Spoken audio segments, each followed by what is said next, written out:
Andrea, what drew you to the project? Was it the script, the director, both? I was drawn to the project by there were a few elements that I knew. I was attached to the project for quite some time. At one point, I was originally perhaps going to play a different character. So my process with it slightly changed. And I was drawn to it because of David, and I was drawn to it because of the extraordinary talent that I knew David's attachment or creation would then attract. And it's almost like, holding part of something but not seeing it in its entirety, because you don't actually, even if you have the whole script, it's not biblical in the sense that it's ever evolving, right? Yeah. So you're only seeing parts of what the larger creation is, and that's the exciting thing about working with David. It's in a sense, it almost slightly reminiscent of working with Mike Leigh for me, who was the first person that I made a film with. So there was a great ease and comfort that felt very familiar. John David and Rami, talk about the development of your characters and how involved was David in that process?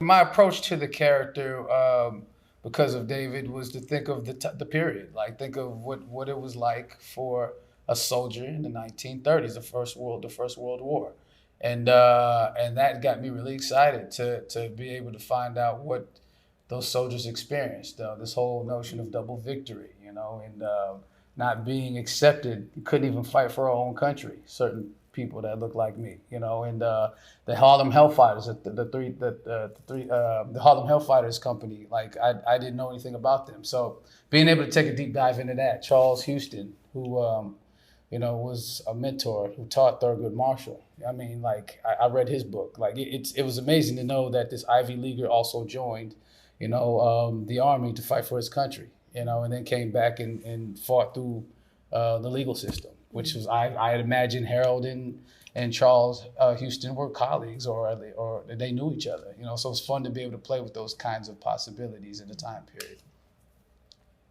Awesome. Rami, how was character development for you? As I get older, I just, I look for the ways that I can service the story. And if you look back on David's films, they're so character-driven and they have so much heart. What he looks for is just this truth, this removal of all artifice. And we'd be on the phone sometimes, and you guys know how David could be. He'll take about a 5-minute break on a phone. You think he might hang up on you, but no, he's just waiting, taking his sweet time. I'm like, you still there? He's like, yeah, I'm here. I'm just thinking.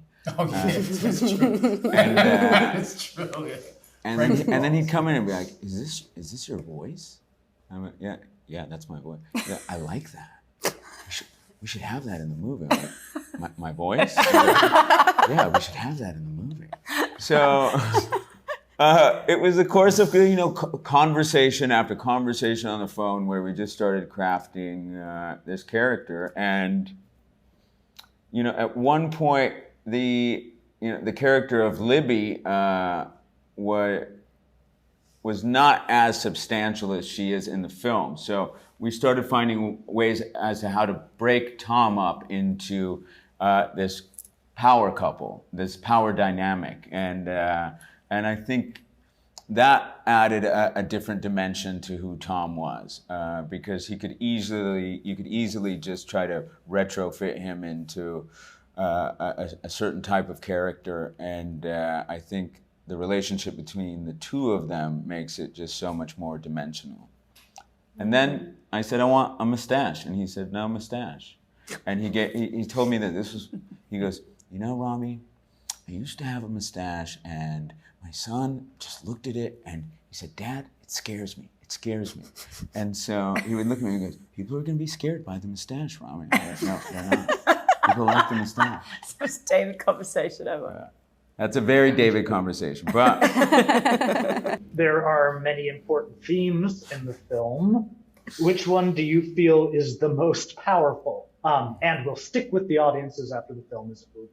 I think there's so many themes in this movie, some big, some political, but I think the one that is going to resonate with audiences the most is friendship. I think love and friendship kind of supersedes everything else that these characters experience in this film. And it is the thing at the end. I remember the first time David showed me a rough cut of the film, he was looking at 2 different ways to end it. And I said, well, that ending leaves me thinking, but that ending leaves me feeling. And I think the magic of this movie is that it makes me feel so many things. I think you should end with the second one. And I haven't actually seen the final cut of the film, so I don't know how it ends, but we'll see. And That's awesome.